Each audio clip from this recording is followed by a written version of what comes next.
Good morning, everyone. Thank you for showing up as always again. So today we have a very interesting discussion because we've all been through what we've been through during this season, and most of us are left wondering what next. Uh, some people are closing shop, some are restructuring, reinventing themselves, and today we have a very special speaker. We all know him as a very versatile person.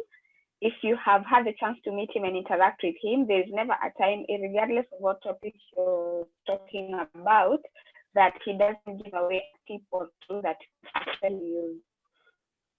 So today's speaker is James Mumo, who is the CEO of Mumo Photography. He's also a founder and the creator of the Growth Academy. This is an academy that seeks to train creators to grow an online brand, grow their influence, and make an impact. He has one beautiful nurse wife called Evelyn and two beautiful daughters who resembles Mumo, called Joy and Grace. Mumo, you're very fortunate that Evelyn is not here to confirm. Previous jobs, he's been a banker for 7 years and mainly focusing on microfinance and Islamic banking. He's also been nominated twice at the as the wedding photographer of the year at the Kenya Baking Awards for the year 2018 and 2019. Something we don't know about Momo is that he went to high school in Nandi County, and that was Kapsabet High School, and he was index 2 in his year, which is really good. Well, Momo is very adaptable, and he has ability to see new opportunities, and that is why he's speaking to us today. And his passion is just to build the biggest media house or media agency in East Africa, which is focused on digital media. So thank you, Momo, for being with us today, and the floor is yours now. Thank you. Of course, if Evelyn was here, she will complain, but the truth is out there. I'm glad to actually be able to speak to us today, and it's a privilege to actually be considered an expert in this, and I will get right into it. From March till now, the last 3 months, you've seen headlines such as the ones that I've placed on the screen. One on the Norfolk Hotel closing indefinitely and firing all its workers, Kempinski Hotel issuing notice of redundancies, and then the Ministry of Labor saying that 133,000 jobs have been lost in the formal sector. And this doesn't even touch on the jobs that have been lost in SMEs and in the informal sector, and even the people who had to give pay cuts to their employees, or even just had to take them on unpaid leave. So we are in a society where, and we're in a time where people are unsure of what to do. People don't exactly know what's going to come in the future. And many companies have lost their bread and butter. Yesterday, I was speaking to someone who does printing, and he says now there are no events and they specialize in hard copy material. That is not there in the first place. So they're just hoping to get orders of delivery notes from guys who are in essential services, because they're the only people who are actually working. So many people have had to relook at their businesses, and even as we speak, many of us, even myself personally, we've had to actually look at what am I going to do now that things are the way they are? What if they never get back to the way they used to be? So the way we run business has actually been forced to change. So what now? We are in a place where customers are changing their behavior. Customers are expecting other things. People are not going out. The government has placed in regulation to do with our safety, to do with our health. There are new laws that are going to come up. This is just the beginning of looking at the post-COVID era.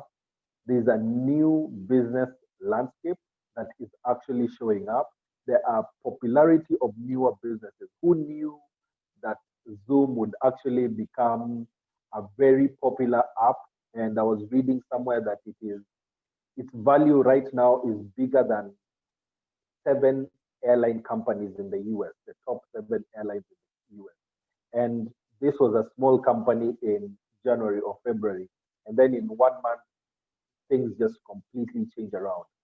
And other businesses are showing up and getting popular, such as delivery, cleaning. We have DK who deals with PPE. All these are newer businesses that we never would have thought of getting into them, but circumstances are forcing you to actually look at them critically so that you can get into that arena. And then there is going to be a fight for the new market arena because we have bigger companies who are looking at this is what we used to do, but this is what the market is actually forcing us to do. So we have to relook at our value chain and change and go into that place. So there's going to be a new fight. You're going to see companies you never thought would be in a particular space get into that space. So whichever space you're in, you cannot get comfortable and say, I'm protected in this area because there are companies who you never thought you'd ever need to compete with them, but in the new market, you would actually need to compete with them. And I'll just give an example. What if Safaricom got into the delivery business, similar to what Jumia is doing?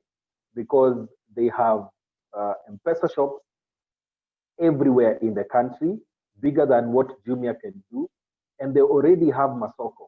So instead of having to depend on other apps to get the deliveries out, if they got logistics right, they would become the biggest logistics company in the country.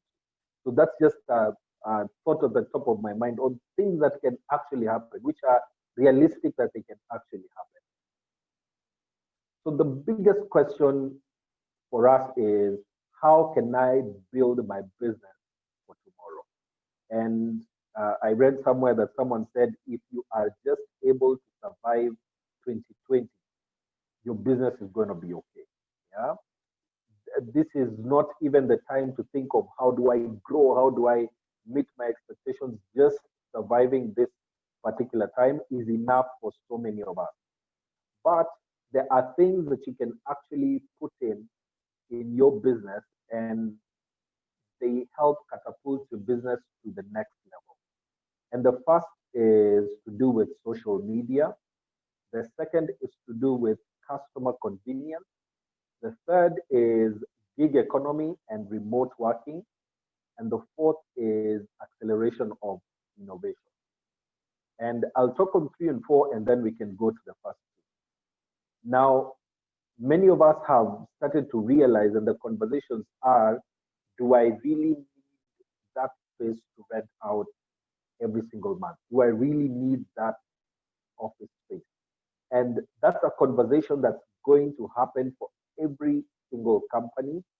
And now, if you have employees, you have realized in the past 2-3 months that they can still work from home and they still produce what you need them to. So you may need to look at your company and look at how can I have my staff work and they don't necessarily have to come into the office. The new regulations that I've read have to do with how many people can be in a particular meeting. What's the space that needs to be between people in a particular meeting? How long can a meeting be? And we've realized that even as we start doing a lot more on things like one-to-one online, you've realized you're handling a lot more in a shorter period of time. Of course, there is something that we are losing because we love to have proximity to each other. But even as we go on, we may have to rethink of how do we do a hybrid of meeting our employees in person and having them work from home. Maybe they need to come in 3 days in the week, and then the rest of the week they work from home. That's one way of actually looking at it, remote work. The second part of it in this particular case is a gig economy, meaning that you will only have employees, quote unquote, whenever you have a job. That you're not paying salaries over and over again, but whenever you have a particular project, you call in people, tell them this is the project, this is how much I'm paying you. Are you okay with being paid this amount? So let's move forward. Once you have done that job, everyone goes their own way. So you'll have an increase in the number of contractors that are in the economy. And contractors in this case is not just in the construction center. I mean, even for myself as a photographer, I'll not need to employ photographers. I'll just call them in as specialists, have them know this is the scope of work that we are required to do. This is the amount of money that I'm paying you. Let's do the job. Once we've done the job, all that comes back to me. Then you can even employ someone else to do post the event that you have. And their work is just that. If you don't have a job, you don't have obligation. That's the kind of place that we are actually going in. And as an SME, as a CEO, those are conversations that you need to have with your employees early on. You need to transition. If you have permanent employees, transition them into contracts. I see some companies doing 2-year contracts or 1-year contracts. The place where we are actually going to, it will be per job contract. So you actually like a consultant. You're called in, you do your role, and you go away. And that also will free some people to be able to do different jobs, more than one, and work for different companies instead of just working for one employer. The next thing is on acceleration of innovation. So what you'll notice is that there are some companies that will disappear because of the coronavirus. And just because of the fact that they take quite a long time to innovate. Because we've had a software called Skype for a very, very long time. And people were using it, especially when they wanted to do video conferencing. But just because of the lack of innovation, a company like Zoom comes in and takes over and does every single thing that people are actually looking for. So if you're in that space, you need to think of how can I be able to innovate faster than my competition, than the people who are looking for business in the same target market that I have. How can I be able to do things much better, just a little better than everyone else? And that way you can be able to actually survive. So that is on acceleration of innovation. And the next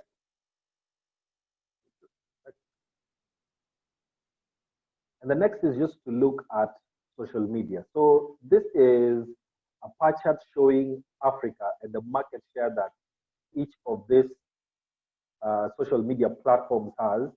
And of course, in Africa, the biggest social media platform is Facebook, which accounts to almost 60%. And then you have actually 67%. And then you have YouTube at 20%. And then followed by Pinterest, Twitter, and Instagram. This is in Africa. And then in Kenya,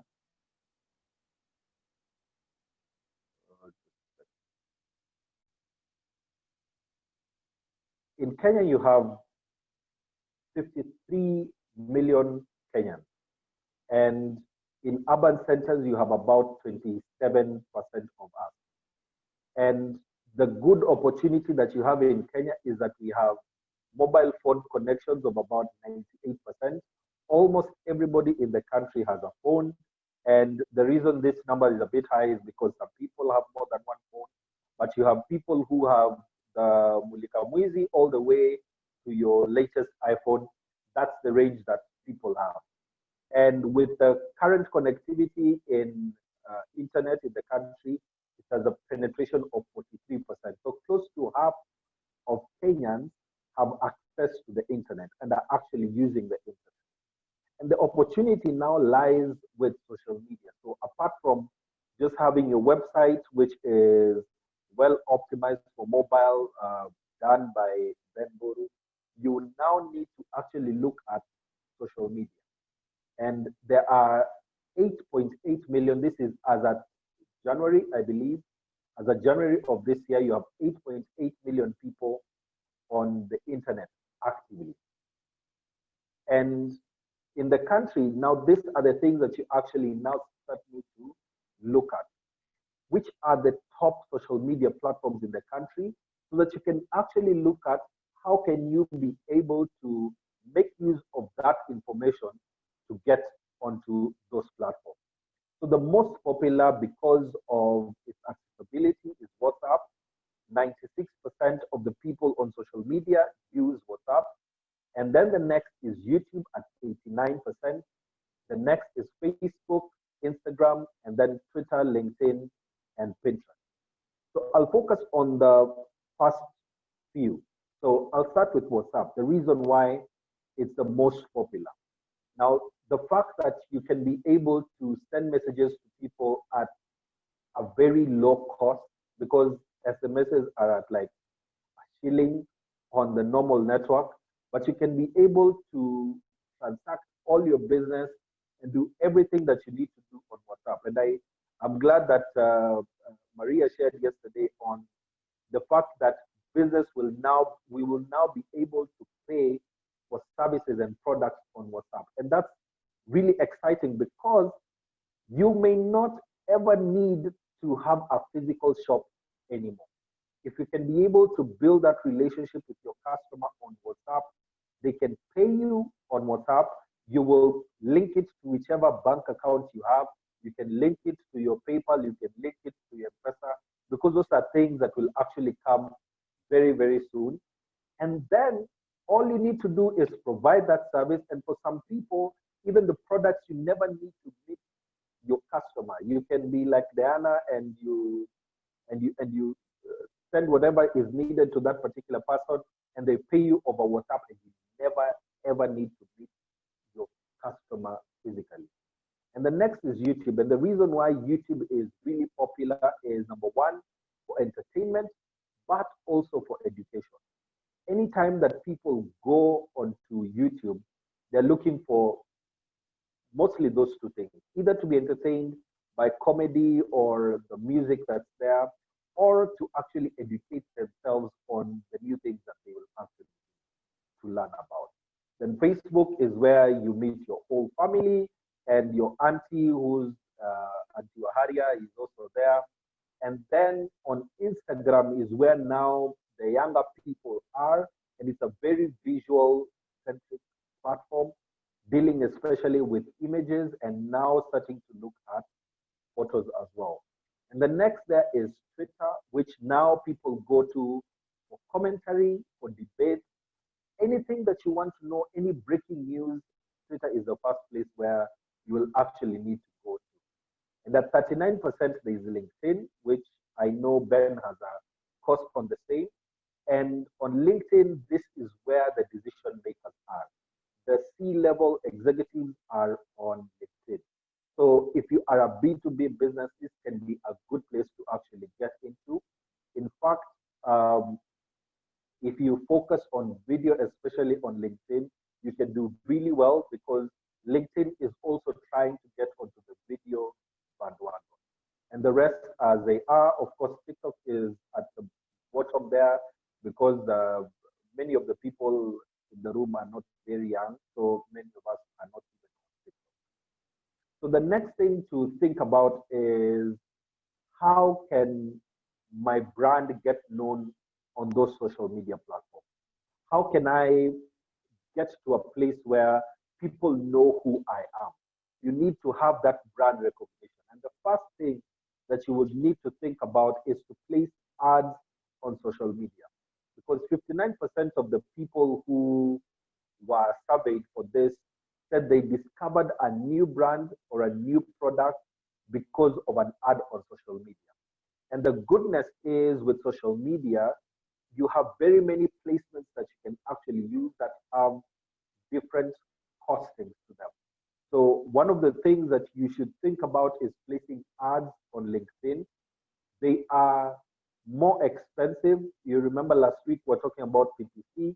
The PPC for them, the pay-per-click on LinkedIn ads, is a bit more expensive per click. But the goodness is, the person who's actually clicking on that ad is the decision maker. It's the CEO, and you can actually target CEOs or CFOs.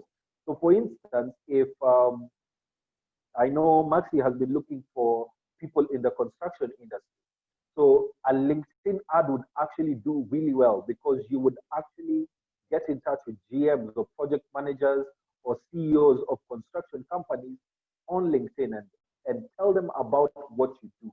Tell them about your HR recruitment that you want to do. Those are some of the things that you can actually get into, and they give you a bigger ROI because if you meet with the CEO, if you're able to have your ad get seen by the CEO, then things move a bit faster than having to speak with gatekeepers. So the different places where you can place social media ads, of course, on the different platforms, on YouTube, you see adverts whenever you are watching a YouTube video. That's how a brand wants to get discovered. But even just going deeper onto it, which I'll talk about a little later, is product placement, which now is a new frontier of placing an ad on social media. And you can do on Instagram stories, you can do Instagram feed, you can go onto WhatsApp as well and tell people about your product, especially right now you can't place an ad on WhatsApp, but you can always send your pamphlets, the similar way to what a Renzo does. And that's a way of people discovering your brand. Of course, television is still important, and it is a bit more expensive. It is quite more expensive than doing it on social media.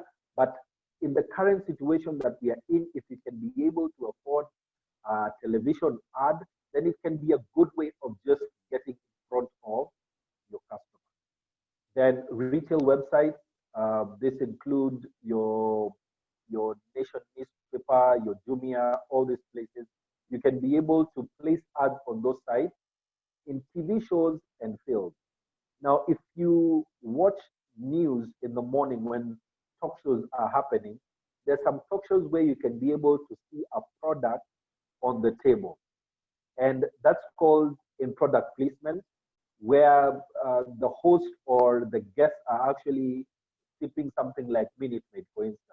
That's a way of advertising. So that company has actually paid to be in front of the million viewers that that particular station has in the morning, and they pay for that. That's an ad that they are actually doing. Or when you're watching your TV show and you see a cutaway where now your advert is actually shown as the program is going on. Or even in a film itself, you see someone drinking Coca-Cola. It is not by mistake. Coca-Cola has actually paid to be part of that particular film. So what usually happens for those is the people who are doing the productions approach the brands and tell them this is the idea they have and would like to place your product into our program, and that's the way it happens. But as a person, you can also do the same. So if you see a creator who does something similar to what Hezbollah did with the Zugush family, so you can actually have them talk about your product in normal life, and that's a way of getting your brand out there. Then out of home ads and ads in mobile or tablet apps, there's some apps that you actually go to that have very many ads on them. Then recommendations or comments on social media. This is one of the places where you will actually need to do a concerted effort to ask your customers to give recommendations of you. So for instance, when a client, for instance, is looking for a wedding planner, and I've had a good interaction with a planner, like, look, so what I can actually do is at any time on social media that I see someone looking for a wedding planner, the first thing I will do is I need to tag looks and talk about her and the work that we have done before. And the more authentic your recommendation, the more authentic your comment is, then it actually helps that particular client to book the person that you have recommended. And that's how I have built my business in photography, just from the recommendations that have been there. Then ads on websites, we talked about this. Then brand or product websites, where you actually just build a website specifically to talk about a particular product. This works especially well with people who are doing affiliate marketing. So I'm part of a group where there are people who are really working online, and people form websites specifically for a particular product.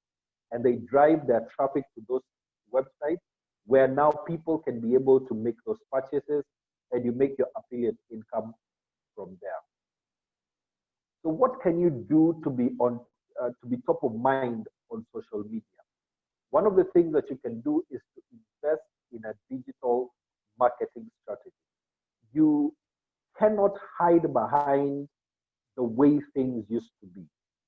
The truth is, the population of younger people who are on social media is increasing by the day. And if you want your company to actually survive, if you want your company to actually thrive a bit more in the next 10, 20 years, then you need to think about social media seriously. You can build the heritage that you have, you can build around the brand that you have, but then make it native to particular digital platform. So I'll give you an example of KCB, for instance. And KCB has been in operation for the past 120 years so far.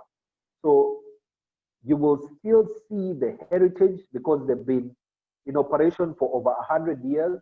But on social media, they have a younger kind of look that they have. It's not an old look. They are able to joke with their customers. They're able to do funny memes on social media. So this may not exactly be all that you do, but you need to keep on pushing the envelope as much as possible so that you can be able to appeal, first of all, to uh, this younger demographic, but at the same time understand that they are getting older. So as you appeal to them as they are young, they will get to a point where they are actually making the purchase decision. So it is not wasted money when you try to reach the younger generation. The next thing is influencer marketing, because I've talked on relook on how to appeal to a younger audience. Influencer marketing now is looking at which people on social media already have a following, which people have a brand that you can tag along with. So I'll give you an example. There is a brand called Mkekawambao or Floor Deco. And if you watch, if you've watched, you can see that they have actually collaborated with more than one influencer just to have uh, Mkekawambao. They call it Mkekawambao. That's the brand name. So what they've actually done is spoken to someone who can influence. So this is like BNI in a different kind of level. So you have someone who has influence in the society, and then they endorse your product. So that's exactly what Honeycare did. By having Jugush speak about Honeycare, what it does to that particular brand is that it separates it from all the other honey brands that are there.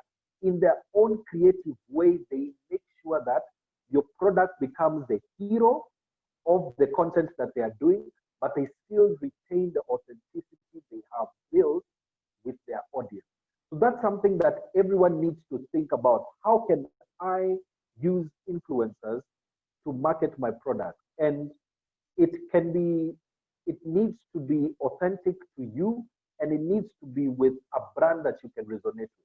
For instance, there are people who Caroline Mutoko would endorse, and there are those that she cannot endorse. Why? Because she has a brand that she has. So if you have a luxury kind of brand, then she would probably be someone that you need to speak with. Then the next is social media placements in popular content. I've spoken about this. And this can be as simple as someone wearing your products on their platform. And while they're speaking, people are seeing exactly what they're doing. So, for instance, a company which does wines and spirits can sponsor a DJ who's doing their set in the evening. That can be something that you do, and then that particular bottle is there, and they place their content in front of so many more people. Then the next thing that we actually need to seriously think of is getting active on social media. And this can be either on LinkedIn, on YouTube, or on Facebook. These are the ones that have an older kind of audience. The younger kind of audience are on TikTok, they're on Instagram, they're on Snapchat, some of the places where some of us have never ever been in. But you need to actually get active on social media. And the reason for this is digital media is growing day by day, and the popularity of digital media is growing day by day. So this is something that you actually need to think of. How can you be able to get into it? And the next is a day in the life of the CEO, where you bring someone behind the scenes of what actually happens in your normal day to day. And this can be really good to bring a personal touch to especially brands that are well known, that people are always wondering, what does the CEO do? And the next is doing regular Q&A sessions in your industry. This can be in the form of webinars or meeting in your industry. So if you're an expert in the field, this can be a good place to actually get into. And you can also collaborate with Our Lady in Pierre Antoinette, where you now get connections to media stations so that if anything is being talked about in your industry, if they're talking about anything to do with architecture, for instance, then they would actually call Triad in that particular case. So the next thing is customers' insistence on convenience. And I'll be really quick because I'm seeing time is going. Companies think that they are only contending with a direct competitor for their customers' loyalty. But the truth is that you're actually competing with the best service the customer has ever had from anyone. So I'll give you an example. Coca-Cola's biggest competitor is not Pepsi, but water. That's something that many people do not even know. And the truth of the matter is, Coca-Cola's every single day, they're just thinking about how can we be able to tell people that the moment they get thirsty, they shouldn't think of water, they should think of soda. So that's the thing that you're actually doing. So you're competing with people you have no idea you're competing with. So your customer service level and the loyalty that your customer has is competing against the service they have received from an established company. And many of the times we speak of the fact that whatever is fast and great cannot be cheap. Whatever is great and cheap cannot be fast. And whatever is great and cheap can, as in, you're only thinking of, you can only do two things. But the customers want all three. They want something that is fast, they want something that is great, and they want something that is affordable as well. So you need to think of how can you be able to do all three of them. And this is how you can be able to implement this. The first is to ingrain customer experience in the company culture. That every single place where people interact with your brand, they get a similar level of customer experience. You cannot have a company where it's only the CEO who cares about how the customers feel, who cares about the customer experience. Every person from the lowest to the highest needs to actually look at how can we ingrain customer experience. The second is to map the customer's journey. This is something that we always need to constantly do. How many touch points does the client have? Where are we interacting with the customer? What are the impact points? Which are the factors that affect any interaction that that particular customer has? And what happens in those interactions that that curtails the convenience that they should be having? And what are the breakpoints or the critical junctures where the customer is about to leave, but they will not consume our products anymore? So you're always looking at this cycle to make sure that you keep your customer in the company, that they will not think of the competition. So you keep on iterating